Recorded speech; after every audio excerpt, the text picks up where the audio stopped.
გავედით ლაივზე. ტრადიციულად 1-2 წუთი მოვიცადოთ, სანამ სიგნალი მივა ჩვენს მაყურებლამდე, ჩვენი Facebook გვერდის ერთგულ მომხმარებლამდე.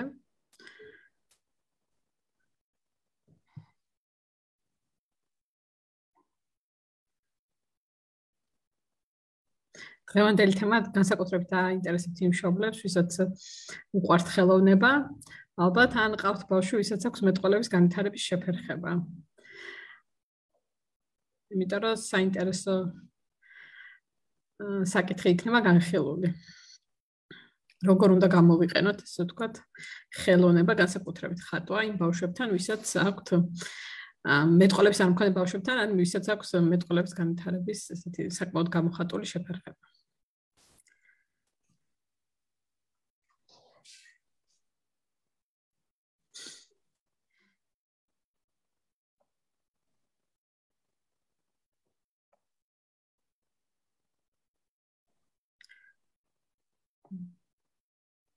როგორც ვახსენე, დღევანდელი ჩვენი თემა არის მეტყველების არმქონე ბავშვებთან კომუნიკაციის დამყარება ხატვის საშუალებით და გაგაცნობთ ჩვენ სტუმრებს, პრინციპში ერთგული მაყურებელი ალბათ კარგად იცნობს უკვე ქალბატონ კეთლინ დირის, რომელიც არის რეაბილიტაციის ფსიქოლოგიის დოქტორი და მაგ-ჯორჯიას კონსულტანტი.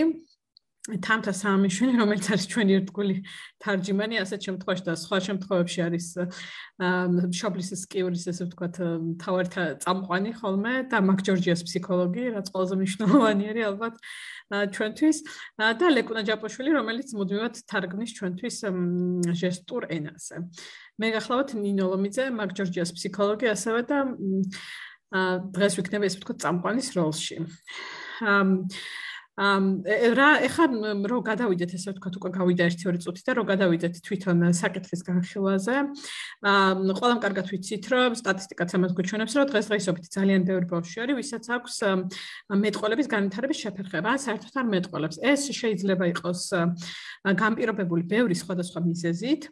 და ამ მიზეზების ჩამოთვალაზე დიდ ყურადღებას არ გავამახვილებთ ამ მომენტში. თუმცა ისიც გასათვალისწინებელი არის, რომ ყველამ კარგად ვიცით, რომ მეტყველება არის კომუნიკაციის ერთ-ერთი მთავარი საშუალება ჩვენთვის. და იმ ბავშვებს, ვისაც აქვთ მეტყველების განვითარების შეფერხება, ან მეტყველება საერთოდ ძალიან დაბალ დონეზე აქვთ განვითარებული, რა თქმა უნდა, მათთვის კომუნიკაციის დამყარებაც რთულდება. ასეთ შემთხვევაში მნიშვნელოვანი ხდება, რომ კომუნიკაცია ბავშვებთან დავამყაროთ, ასე ვთქვათ, სხვა გზით. და ამისთვის ერთ-ერთი ძალიან ეფექტური საშუალება არის ხელოვნების თერაპიის საშუალებით, ანუ მარტივად რო ვთქვათ, ხატვის ამ კონკრეტულ შემთხვევაში ხატვის საშუალებით შეგვიძლია ძალიან ეფექტურად კომუნიკაციის დამყარება. ეს როგორ უნდა მოხდეს, ამაზე უფრო დეტალურად, ესე ვთქვათ, და რა სარგებელი აქვს ამაზე უფრო დეტალურად ქალბატონი კეთლინი გვესაუბრება. Kathleen, I did a small introduction about the language delays and importance of communication and also the how if the child don't have language, how we can communicate with other ways. So, yeah, please, if you. Great. Yes, thank you, and thank you for having me back. Not all children are able to express themselves using complex verbal means. And children in general have a need to connect. All humans have a need to connect to each other. So what we need to do is find other ways to communicate with children. And that's really what I wanted to talk about today. So one of the ways that we can connect, and that's really what I think of language is doing, is connecting with people, expressing feelings and emotions. So one of the ways we do that is through art. მოგესალმა ქალბატონი კეთლინი, მადლობა გადაგვეხადა კვლავ მოწვევისთვის და რა თქმა უნდა მეტყველება ბავშვებზე, როგორც ნინომაც აღნიშნა შესავალ ნაწილში, ბავშვებს ყველა ბავშვს შესაძლოა არ შეეძლოს აი რთული კომპლექსური აზრების და ემოციების გამოხატვა მეტყველების საშუალებით, თუმცა მეორე მხრივ ბავშვებს ისევე როგორც საერთოდ ყველა ადამიანს სჭირდება, რა თქმა უნდა, კავშირის დამყარება, ურთიერთობა შემოყოფებთან. ამიტომ დღევანდელი ჩვენი ჩართვაც ეძღვნება სწორედ იმას, თუ რა არის ის სხვა გზები, სხვა საშუალებები, რომელთა დახმარებითაც შესაძლებელია, რომ მათ გამოხატონ საკუთარი აზრები თუ ემოციები და გაუზიარონ გარშემოყოფებს და გაამყარონ მათთან არსებული კავშირები. When people hear that a child is nonverbal or does not communicate verbally, they often think of a child with autism spectrum disorder. And certainly there are some children with autism who do not speak, who are nonverbal, but they are not the only ones. There's actually a wide group of disabilities that can impact language.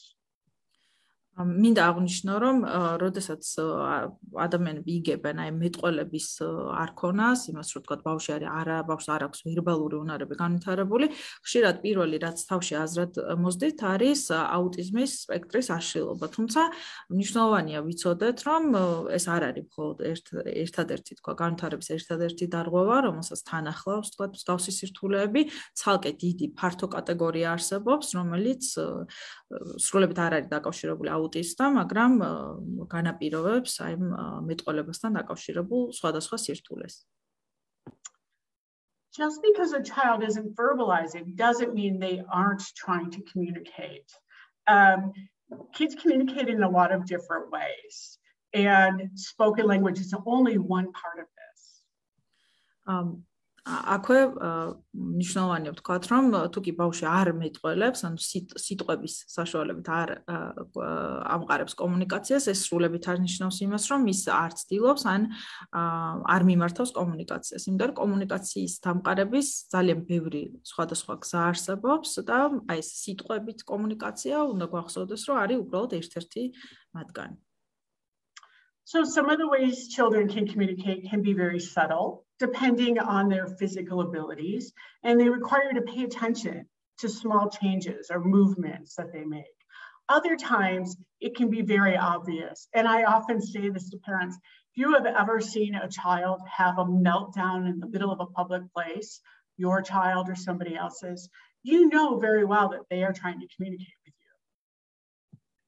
აი კომუნიკაციის სხვადასხვა გზებზე და საშუალებებზე როცა ვსაუბრობთ, მნიშვნელოვანია ვთქვათ, რომ ეს საშუალებები ზოგჯერ ძალიან ისეთი ნატიფია, შეიძლება რთულად შესამჩნევია, ეს შეიძლება იყოს რაღაცა მცირე მოძრაობა, ამიტომ დაკვირვებას მოითხოვს გარშემოყოფების მხრიდან, რომ დავაფიქსიროთ და დავინახოთ რეალურად ეს კომუნიკაციის ცდელობა.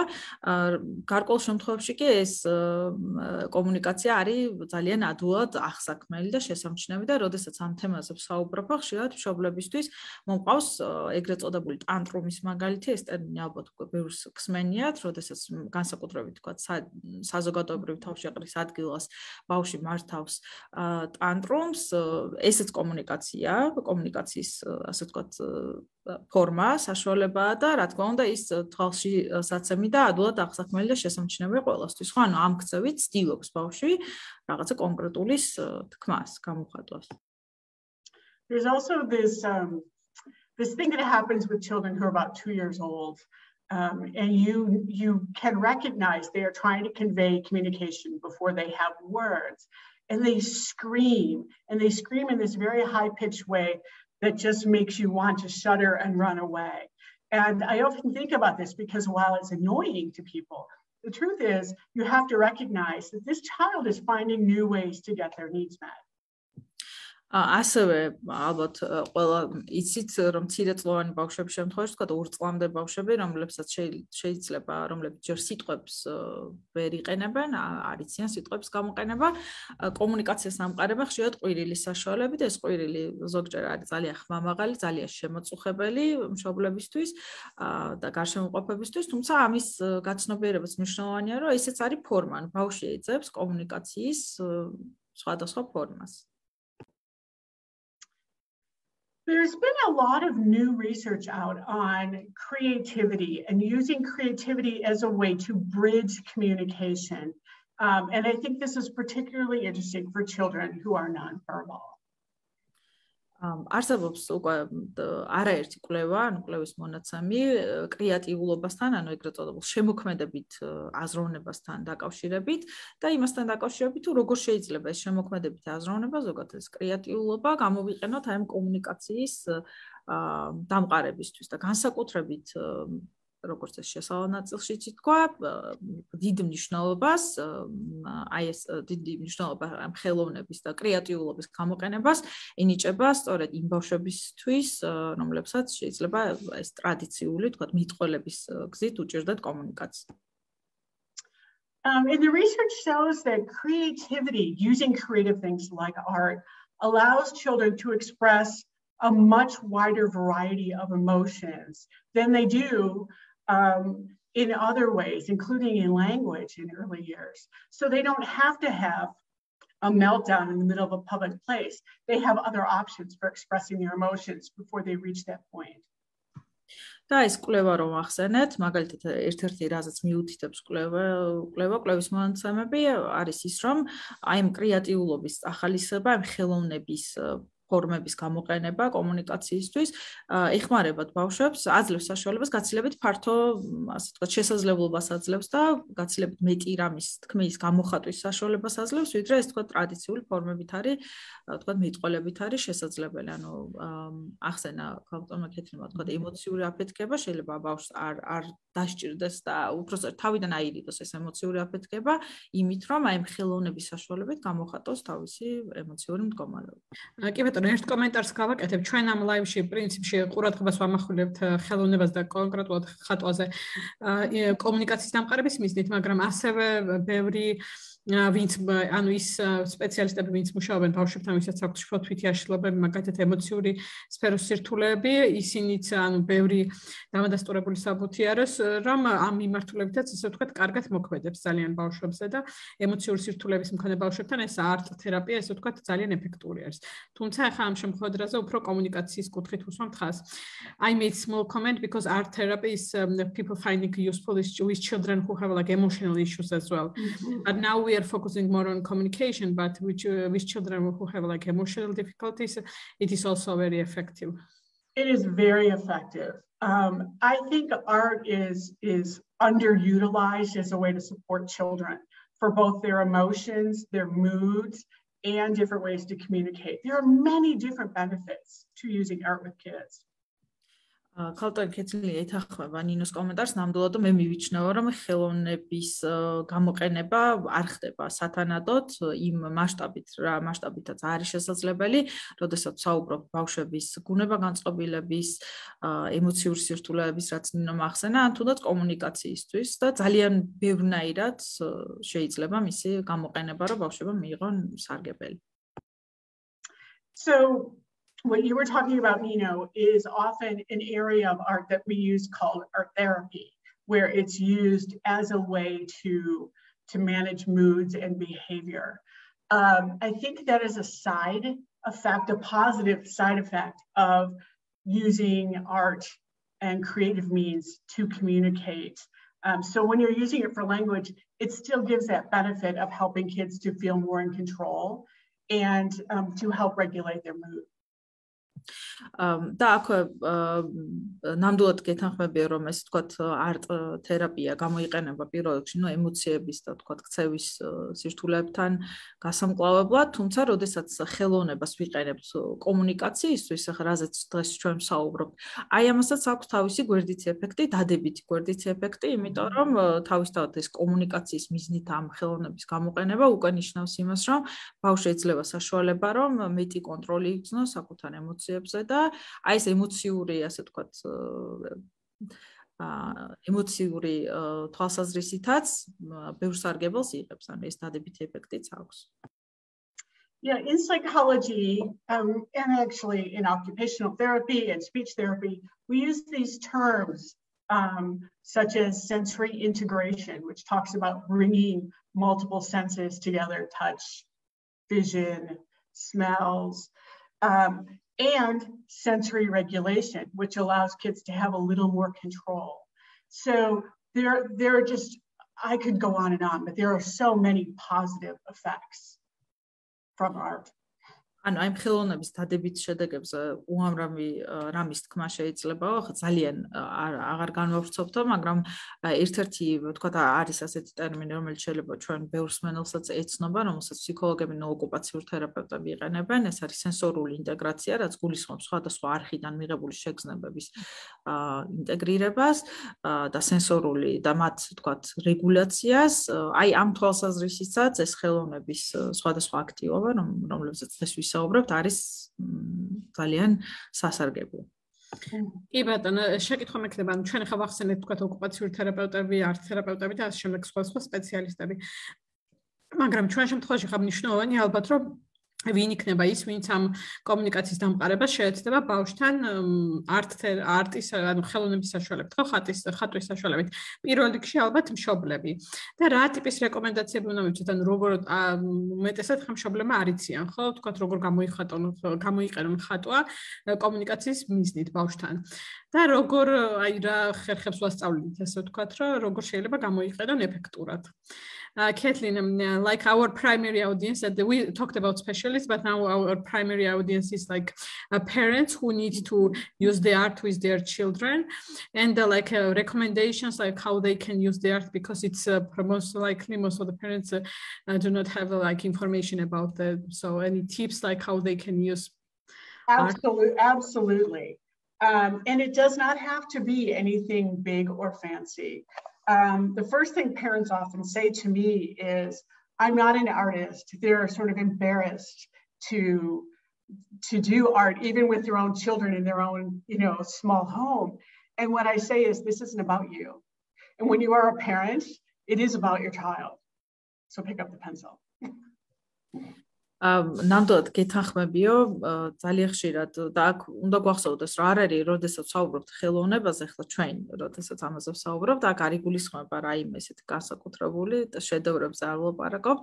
პირველი ფრაზა, რასაც ხშირად მე პირადად მშობლები მეუბნებიანო, არის ის, რომ მე არა ვარ, თქვათ, ხელოვანი, ან ხატვარი და ბევრს უხერხულება, თუნდაც საკუთარ შვილთან, თქვათ, აი ამ ხელოვნების ამ ხატვით თუ გაფერადებით თუ ასე შემდეგ, ამ აქტივობებით რომ დაკავდეს, მაგრამ მე ვხსნი, რომ ეს არ არის შენ არ ახარ ახლა ამ სიტუაციაში მთავარი არის ბავშვი და ამიტომ ახლა როგორც მშობელი, ანუ მეორე ხარისხოვანია, ხო, ამ შემთხვევაში მშობელი წამყვანი არის ბავშვი და ამიტომ მოუწოდებო, რომ მიუხედავთ იმისა, რომ შეიძლება არ გჯერათ, არ ფიქრობთ, რომ ხელოვანი ბრძანდებით, მაინც ღირს იმ ფანქრის აღება, ხო?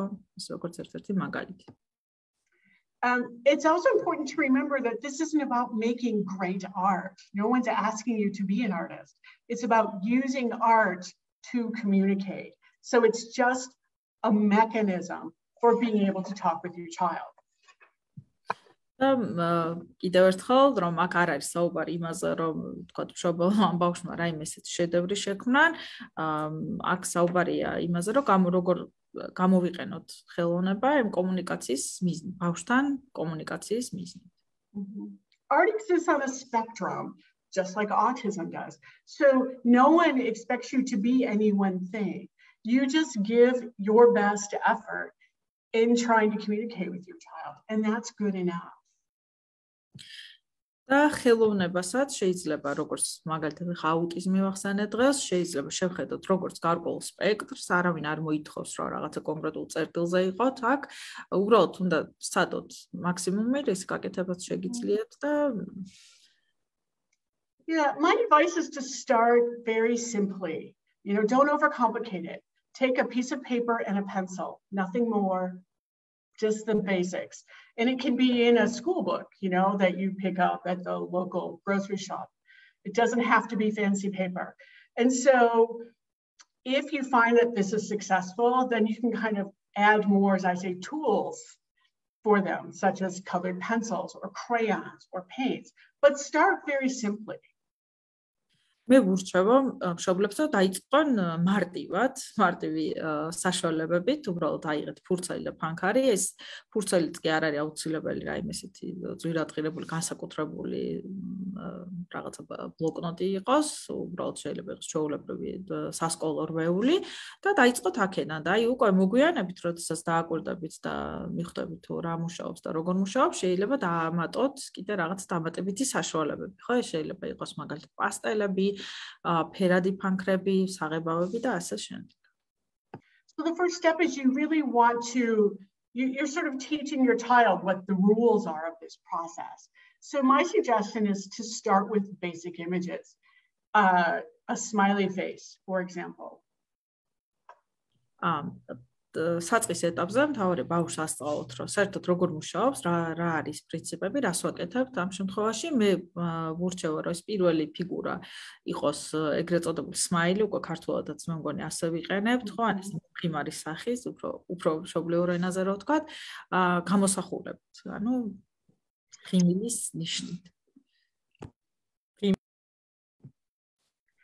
I often suggest when you're starting, often in psychology, we talk about three basic emotions: mad, angry, sad, and happy. So in English, that rhymes: mad, sad, glad. ინგლისურ ენაში ხშირად ვიყენებთ ამ სამ ძირითად ემოციას და ეს ინგლისურად ირითმება, ქართულად ნაკლებად. ეს არის ბრაზი, ან შეიძლება იყოს უფრო ძლიერი ბრაზი, განრისხება, მაგრამ ბრაზის ემოცია ავიღოთ, სევდა და სიხარული. აი სამი ბაზისური ემოცია. I often recommend you start with three faces. Take a piece of paper and you can draw all three on one, or make three separate pages. It doesn't matter. Draw a very basic smiley face, two little round dots or circles for eyes, maybe a little curve for the nose, and leave the mouth blank until you're ready to talk with your child. და აი სწორედ აი სამი ბაზისური ემოციის ხატვით გირჩევთ რომ დაიწყოთო, ანუ მე მგონი არა ეს ემოციები არის ნამდვილად უნივერსალური სხვადასხვა კულტურაში, ამიტომ ყველამ ვიცით ღიმილი როგორ უნდა დავხატოთ, ხო? ანუ ძირითადი ბაზისური ესეთი მარტივი ფიგურა, თვალები, შეიძლება პატარა ცხვირიც დახატოთ და ეს მომღიმარი პირი. Sorry, just one quick შეკითხვა შემოგვივიდა და თუ შეიძლება რომ დაგველოდოთ, ანუ რომ შეკითხვებს ერთად გავცემთ პასუხს, ასე ვთქვათ, live-ის ბოლოს. So we have a question from parents, so like probably it's better that we answer all the questions by the end of the live session. Yeah, why don't you just ask it? Sure. Yeah, okay. You want me to ask it now? Sure, absolutely. კი ბატონო, მაშინ ეხაც შეგვიძლია დავუსვათ პრინციპში.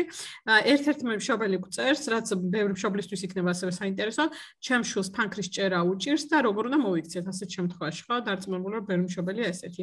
So my child has problems with holding the pen and pencil, so what should we do in this case? She is holding a pen or pencil or is not holding a pen? No, he has difficulty holding. Yeah. Holding a pen or pencil. Yeah. So that is one of the other things I really want to talk about, and that is if your child doesn't have the physical ability to hold a pen or pencil, you can use another part of the body. You can try finger painting if that works. For some children, they love using finger paints. You know, it's non-toxic, it's messy, it's fun for 1,000 reasons for children. ამ თემაზეც დღეს გქონდა დაგეგმილი საუბარი, ამ ნაწილსაც შევეხებოდი. თქვენ გეტყვით, რომ თუ კი ბავშვს უჭირს ფანქრის ჭერა, არსებობს თქვათ ალტერნატიული საშუალებები, მაგალითად არის ასეთი რამ ეგრეთ წოდებული თითების საღებავები, მე მგონი პირდაპირ ასე ქვია, როგორც სახელწოდება გეუბნებათ, პირდაპირ თითებით შეუძლია დახატოს და ეს ცოტა არეულობას იწვევს ხოლმე ამ თითებით ხატვა, თუმცა არის ძალიან სახალისო და ბავშვების უმრავლესობას ძალიან სიამოვნებს. აი თითების საშუალებით ხატვა. შეგიძლიათ მაგალითად ეს წადოთ. And it really depends on the reason that your child can't hold a pencil. If it's too small and skinny for them to hold on to, you might think about, I'm just picking up, I have a highlighter here that's much fatter, and it might be easier so they can hold it with their whole hand. So sometimes even just making it fatter, wrapping tape around it or something to make it bigger will allow your child to draw. They don't have to hold it, in a certain way just because that's how we're taught in school. დიახ, ასევე რა თქმა უნდა შეგვიძლია ვისაუბროთ იმაზეც თუ რატომ უჭერს ბავშვს თქვათ ფანქრის ხელში წერა თუ მიზეზი ის არის ეს ფანქარი არის უფრო თქვათ წვრილი და იმ ესეთ სტანდარტული პოზით ხო ანუ ამ ფანქრის წერა არის პრობლემა როგორც მოითხოვენ მაგალითად სკოლაში და გვასწავლიან შეგიძლიათ მისი მოდიფიცირება ხო ან მორგება მაგალითად ძალიან მარტივად უბრალოდ შეიძლება ესეთი წებოვანი ლენტი ხო ეგრეთ წოდებული სკოჩი თქვათ რამდენჯერმე შემოვატარო და გავუმსხვილოთ ტარი და ამან მისცეს ბავშვს საშუალება რომ იგივე ფანქარი გამოიყენოს. ანუ აი ამ საშუალების მორგებაც შეიძლება ან ალტერნატიული საშუალებების გამოყენება. Go ahead. სკელი ფლომასტრის მიცემა მაგალითად და იმით დახატოს როგორც მაგალითად ქეთლის ეჭირა. And it's difficult to control them. Yeah. So that comes with practice and more development. All children start out this way, not knowing kind of where to go. It's all right. It looks like a Jackson Pollock painting sometimes. And you know, it's okay if as long as your child is having fun and enjoying themselves and they don't see like it's a punishment, let them keep going because eventually you'll find a way to communicate through using art. So I think და ზუსტება შემოვიდა შეკითხვის რომ ბავშვს როცა უჭირავს მაგალითად ფანქარი ხელში ან ყველა მიმართულებით ხატავს და ძალიან რთული არის მისი კონტროლი და როგორ შეიძლება რომ რაღაც ფურცელზე ასე ვთქვათ გარკვეული რაღაც ნახატი დავახატინოთ ხო და არ იყოს ესე ყველა მიმართულებით დახატული მე მგონი კეთლინ მოყვა გააცაპასუხე კეთლin you read the question I guess already so there is like one, if like yeah დავამატებ რომ რა თქმა უნდა ხა ბავშვების უმრავლესობა ასე იწყებს არ უნდა კონდეს მოლოდინი ხა ქალბატონმა კეთლინმა ახსენა ერთ-ერთი კონკრეტული მხატვარი ხო ჯექსონ პოლოკი რომელიც იყო აბსტრაქციებს ხატავდა და შეიძლება ამას გავდეს ხო თავიდან ბავშვის ნახატები და არა უშავს ხო ასე ხდება განვითარება ასე ვიწყებთ ხო Yeah, I apologize. I was reading the question in English as it was coming in, so I jumped ahead of you. Okay, so while we were talking, I made a very beautiful artistic face for everyone to see. The reason I leave the mouth off is because I then draw a picture of a smiling face to get that message connected. And then I gesture that I'm happy, right? And then I make a sad-looking face. Kind of, you know, a nice big frowny face. And if you just start with these very basic things, your child can even point to what their mood is in the beginning. სანამ ხა მე თარგმნიდი ქალბატონ კეთლიმ აღნიშნა რომ მე შევქმენი ესეთი მშვენიერი ნამუშევარი ეს რა თქმა უნდა ხუმრობით კიდევ ერთხელ იმის ხაზგასასმელად რომ ჩვენ არ მოგვეთხოვება რა იმ ესეთი განსაკუთრებული უნარები თქვათ ხატვის დახატა ეს ღიმეს სმაილი ხო ეგრეთ წოდებული თუმცა პირის გარეშე ხო ეს პირი უკვე შეიძლება დავაკავშიროთ რეალურ ღიმილთან რომ ეს კავშირი დამყარდეს ამ გამოსახულებასა და ემოციას შორის მე შეიძლება შევქმნათ აი ამ სევდის როგორც დავასახელეთ ეს სამი ძირითადი ემოცია ამით გვირჩია დაწყება როგორც გახსოვთ შემდეგ შეიძლება იყოს სევდის და ბრაზის So I've taken this picture this sad face and turned it into an angry face by just putting angry eyebrows in the middle of this picture. ანუ ამ შემთხვევაში ერთი და იგივე ნახატი გამოიყენა შეცვალა ხო ისე რომ ემოცია სხვა ემოცია გამოსახულიყო ან პირველი გავდა ესეთ პოზიტიურს შემდეგ დაახატა თქვათ უფრო მოწყენილი სახის აღნიშნული იმიტომ რომ პირი ესეთი გადმობრუნებული რკალი ხო როგორც დაინახეთ გადაიქცა სევდის აღნიშნულ ემოციად და შემდეგ ეს სევდის აღნიშნული ემოცია გადააკეთა ბრაზის გამოსახულ ემოციად იმით რომ დაამატა ეს შეჭმუხნული წარბები როგორც დაინახეთ. And the idea is once you work with this concept with your child, you know, as long as they start to understand that you're conveying these basic emotions of happy and sad and angry, then you can build on it. You can put happy on one side and sad on the other side and help them understand that there's a continuum of emotions in between. You know, sooner or later, they'll start to tell you how close they are to happy or sad.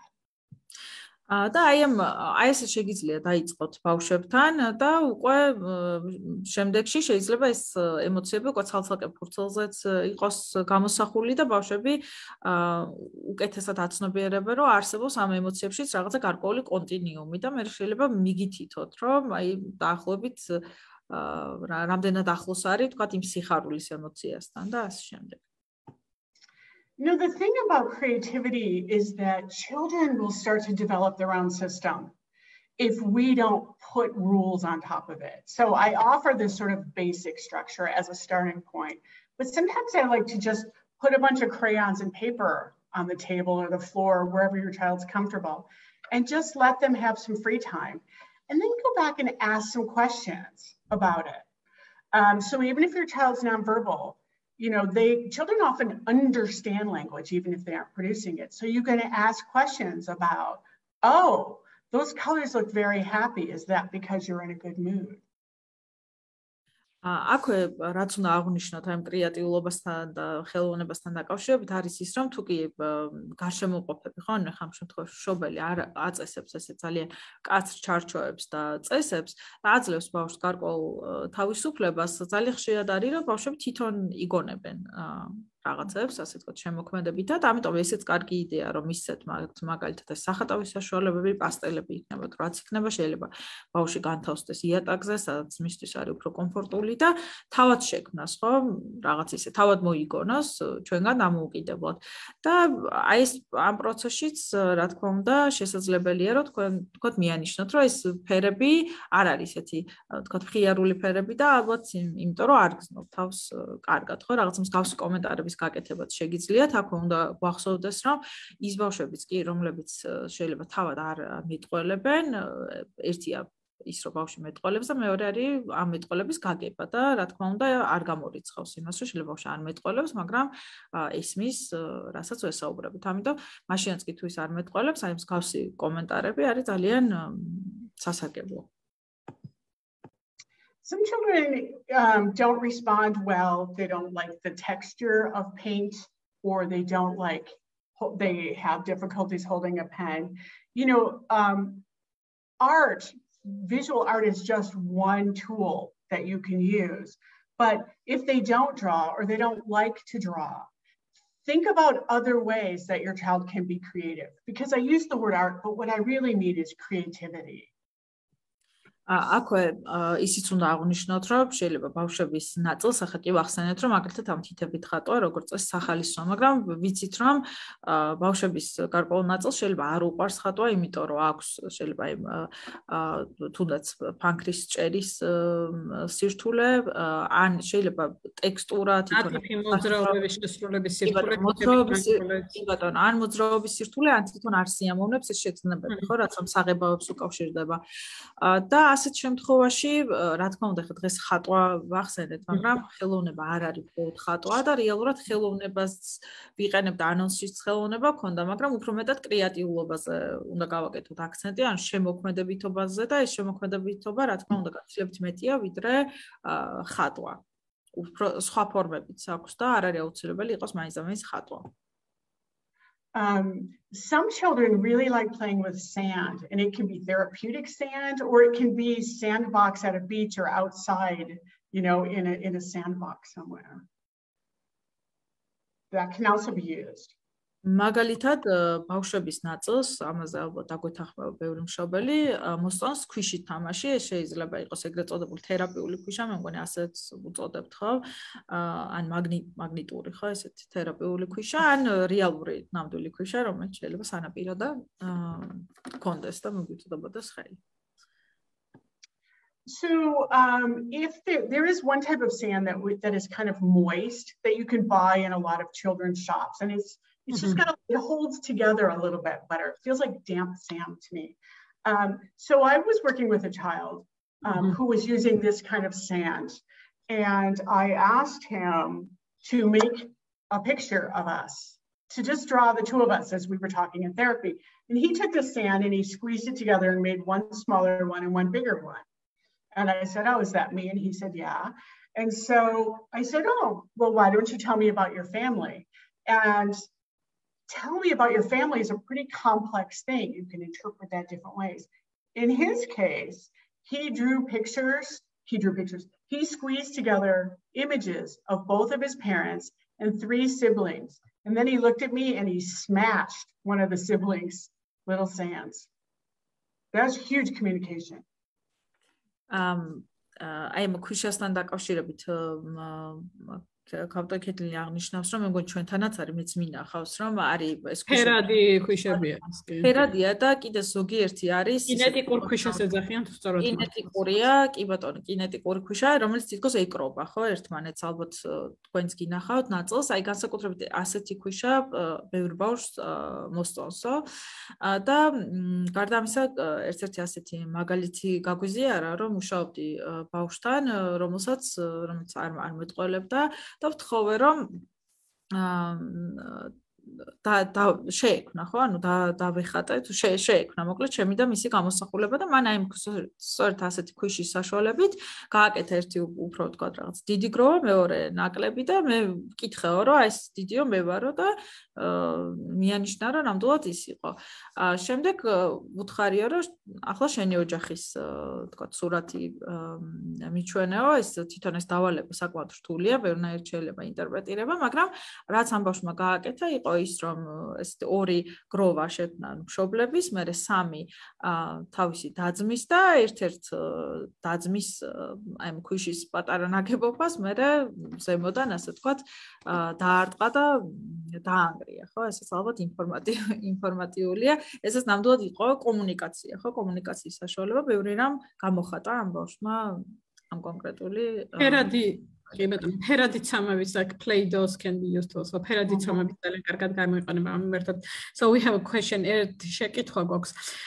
თუ ვწდებით იგივე მშობელი გვწერს, რომ თუ ბავშვის ასაკი არის 6 წელი და 9 წელი. ასეთ შემთხვევაში რამდენად სწორად იქცევა. So if like one of the parents is asking about the ages of children, like they are 6 and 9 years old, and if she can probably use this technique. And maybe also we can talk about like the colors they are using, if it has an impact. და მაგალითად ფერების გამოყენება როგორ ხდება მაგალითად, ან თუ აქვს რამე მნიშვნელობა ამ მიმართულებითაც რო კომენტარი ვითხოვოთ. Absolutely. You can do this at any age, with any age child. And again, think about your child's level of development. So I think less about their age and more about their developmental age. And if they show an interest in communicating, if what they're doing is intentional, then they are trying to communicate, then we should try everything we can to meet them halfway. ამ შემთხვევაში მე ვფიქრობ, რომ ასაკზე მეტად მნიშვნელოვანი ბავშვის განვითარების დონე და საერთოდ ხა ეს აქტივობები ყველა ასაკში არის საინტერესო და ყველა ასაკისთვის არის შესაძლებელი.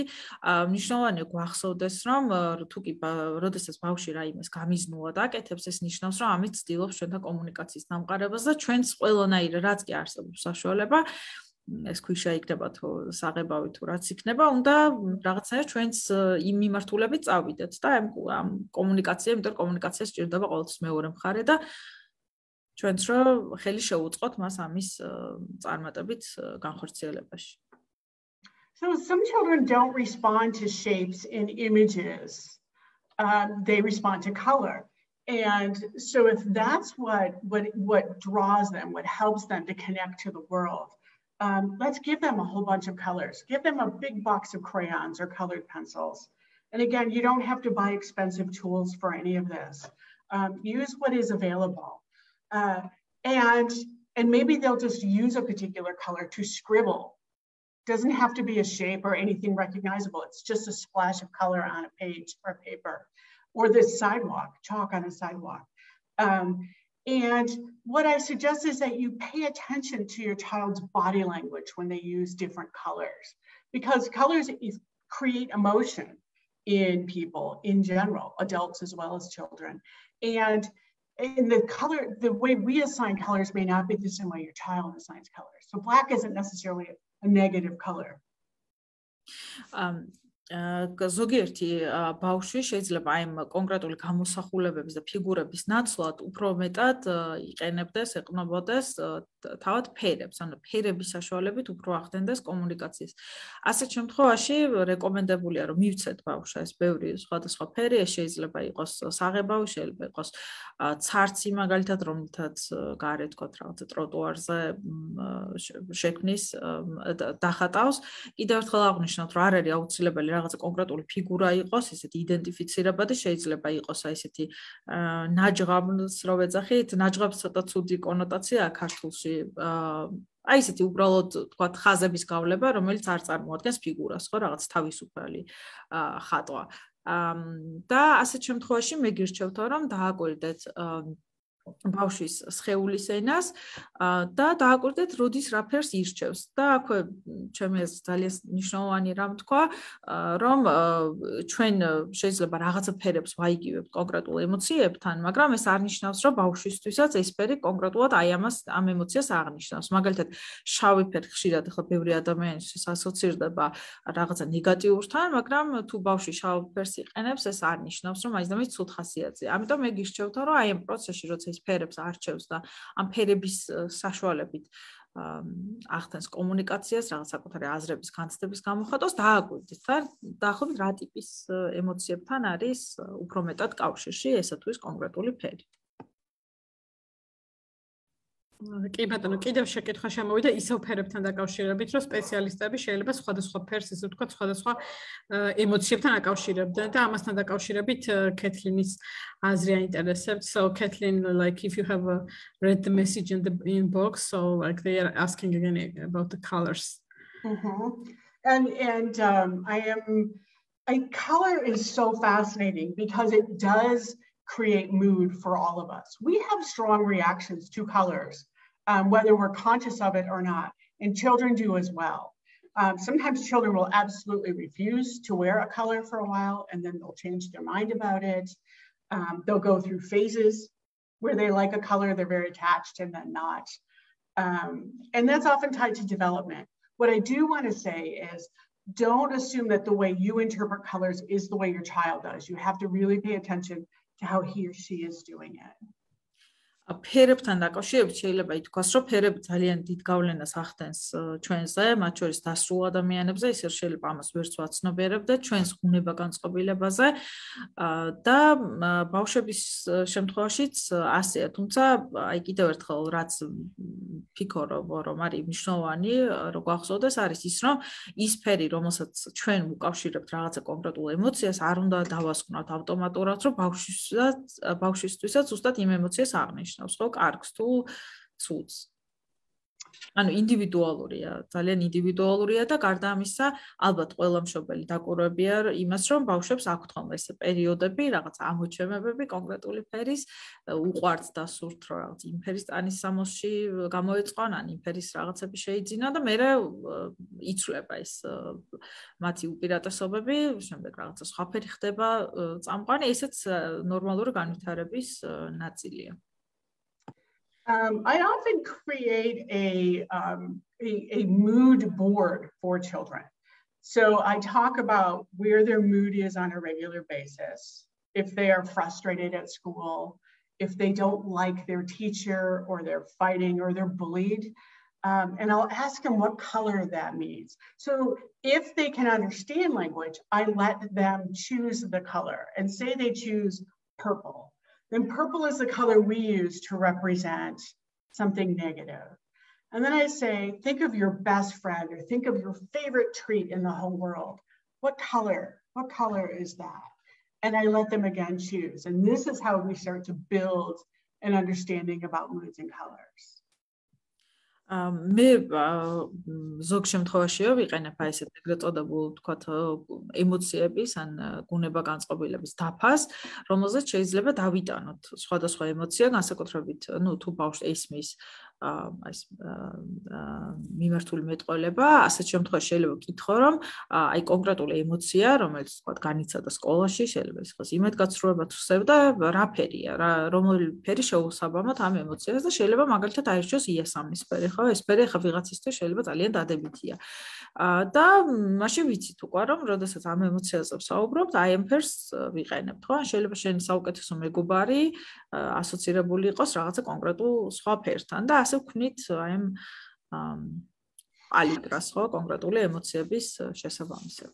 კი ბატონო, ისევ შეკითხვა იყო შემოსული, რომ აი თქვათ სპეციალისტმა როგორ უნდა დაიწყოს მუშაობა, რომელი ფერები არის რეკომენდირებული, ან თქვათ რომელი ფერი რას ნიშნავს. და ამ შემთხვევაშიც ანუ კეთლინის პასუხის პერიფრაზირებას გავაკეთებ ისე, რომ მნიშვნელობა აქვს ფერს, ანუ თვითონ ბავშვი რა მნიშვნელობას ანიჭებს, ხო? რომ მისთვის რომელი ფერი რომელ ემოციასთან ასოცირდება და ესე ჩვენ არ ვკარნახობთ, ეს თქვათ რომ ეს ფერი არის თქვათ ამის ამსახველი და ასე შემდეგ.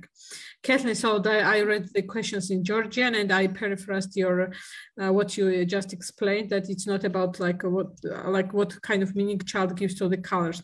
We are not dictating them like which color they need to use. I'm sorry, I didn't see the question. What was the question? So it was. Did I answer the question without realizing it? Yeah, it's a little more about colors and their explanation. So. Well, I'm glad we're in agreement on this anyway. Yeah, there's a lot of information you can find online about color theory and what different colors mean. And this is big business. There's an actual reason that they make these bright colors at McDonald's, because most people don't find it resting. And what that means is people eat and leave. They want to leave that environment more quickly, which means more turnover and more business for customers. ამ ფერებზე ბევრი საუბარი შეიძლება, ანუ ფერების შესახებ არსებობს თქვათ სხვა თეორია, მაგალითად ის თუ რატომ არის ტრაფიკების ობიექტებში, მაგალითად მაკდონალდსში უფრო ესეთი მკვეთრი ფერები, იმიტომ რომ არ მოქმედებს დამამშვიდებლად ადამიანზე და იდეა და სურვილი არის, რომ მათ რაც შეიძლება კლიენტმა, ანუ იქ მსურვილ კლიენტმა რაც შეიძლება მალე მიირთვას ეს თავისი საკვები და დატოვოს იქაურობა, იმიტომ რომ ყველაფერს There was also a research a long time ago, 30 or 40 years ago, that showed that green was a very calming color and promoted healing. So what we saw are hospitals around the world where the rooms of hospitals were painted green, and sort of a blue-green most of the time. What's interesting is over time, what we've discovered is that adults, like children, have very specific responses to color, and they aren't the same the world over. They aren't the same between you and me. So by painting it this green color, some people felt better and calm, and others were very uncomfortable and just wanted to leave. დაახლოებით 30-40 წლის წინ იყო კიდევ ასეთი კვლევის მონაცემები, რომელიც მიუთითებდა და ამტკიცებდა, რომ მაგალითად ეს მომწვანო ელფერი უფრო ხელს უწყობდა ადამიანის მალე გამოჯანმრთელებას, დამამშვიდებლად მოქმედებდა მასზე და ბევრი საავადმყოფო სწორედ ამ ფერში გადაიღება. თუმცა მომდევნო წლებში და რასაც დაკვირვება გვიჩვენებს არის ის, რომ ფერები ერთნაირად ნამდვილად არ მოქმედებს ადამიანებზე და ვიღაცისთვის შეიძლება მართლაც ასეთი ეფექტი ქონდეს და სხვა ადამიანისთვის იყოს პირიქით, თქვათ, უფრო არაკომფორტული გამაღიზიანებელიც, ხო? ამიტომ რაც მანამდე შეაღნიშნა, ძალიან ინდივიდუალურია ამ ფერების ზეგავლენა. ხო, ინდივიდუალური მიდგომა ასეთ შემთხვევაში ანუ ბავშვებთანაც ამიტომ არის ძალიან მნიშვნელოვანი. So that's why individual approach is very important with children and most effective. Სადიდი მადლობა, ძალიან საინტერესო შეკითხვები შემოვიდა. მე მგონი ისეთი რომ უმეტესობა მსმენელსაც აინტერესებდა. კეთლინს მინდა ვთხოვო, რომ რამე დამატებითი კომენტარის გაკეთება ხო არ უნდა, ვთქვათ, ისეთი რეკომენდაციის გაზიარება, რომელიც ვერ მოასწრო პირობითად. Kathleen, any additional comments, recommendations you would like to share? No, I want to emphasize that it's very individual and that you have to pay attention to the responses of that child. If art doesn't work for everyone, so if it doesn't work for your child's case, you can try other creative mechanisms like music, listening to different happy music, sad music, creating playlists for children to try. You can try dance and see if that's something that allows a child to be more creative. I know it's every parent's nightmare to give a child a drum, but banging on a drum can be very therapeutic and allow children to communicate in a different way. მინდა აღნიშნაო, რომ კიდევ ერთხელ გავიმეორო, რომ როდესაც ამ ხელოვნებას და კრეატიულობაზე ვსაუბრობთ, რა თქმა უნდა, ამას ბევრი ფორმა აქვს, ამიტომ შეიძლება სხვადასხვა რამს ვცადოთ, რაც კონკრეტულად თქვენი ბავშვის შემთხვევაში იქნება გამართლებული. ერთ-ერთი ასეთი ახლა ხატვაზე ვისაუბროთ, მაგრამ ამის ალტერნატიული გზა არის კიდევ, თქვათ, მუსიკის გამოყენება, შეიძლება გქონდეთ ეგრეთ წოდებული პლეილისტი, ანუ სიმღერების ნაკრები, კრებული, რომელშიც იქნება, თქვათ, სევდიანი სიმღერები, სასიხარულო ესეთი სიმღერები, რომლებიც მიუთითებს იმაზე, თუ როგორ თქვათ განწყობაზე ადამიანი. ცეკვაც არის ერთ-ერთი ასეთი საშუალება, კარგი კომუნიკაციისთვის. ასევე ქალბატონმა კეთილმა აღნიშნა, რომ მე ჯერა და ვიცი, რომ აი ეს ეგრეთ დოლის, ხო? ანუ დოლის ყიდვა არის ალბათ მშობლებისთვის ყველაზე ნაკლები რა, ყველაზე ბოლოს რაც მშობელს სურს რომ გააკეთოს, რომ ბავშვი ყიდოს ეს დოლი, იმიტომ რომ ვიცით, რომ ძალიან ხმაურიანია, ცხადია და მეზობლებისთვისაც შეიძლება, თუმცა ესეც არის ძალიან კარგი საშუალება, იმიტომ რომ აი ამ დოლზე დარტყმაც შეიძლება იყოს გამოყენებული ამ კომუნიკაციის მიზნით. We have another question. როგორ შეიძლება ბავშვი დამაინტერესოთ ხატვით, თუ მას არ აქვს სურვილი? შეკითხვა შემოვიდა ესეთი. So how can we make child get interested in drawing if he or she does not have any interest in it? Well, I would say the way you kind of promote interest is by doing it yourself. Sitting down, just leave paper and pencil out and start drawing every day. It doesn't have, again, no one's expecting you to hang this, in a beautiful frame in a museum. Just start drawing. It's great therapy for parents as well. And what you'll find is your own emotions come out. But the more you do it and your child sees you having fun, the more they will recognize that as a possible way to communicate.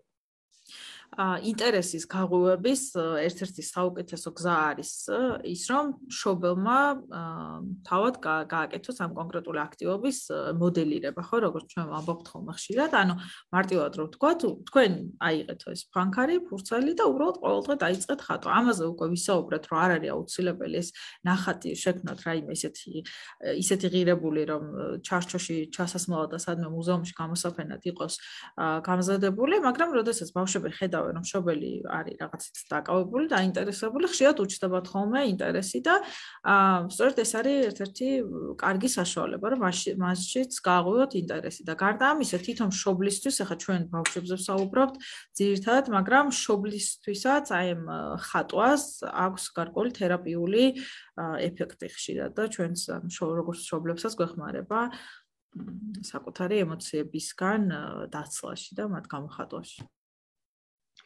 Your child might just they might just want to sit and watch you for a while. Give them praise for every act that they're doing that shows something good.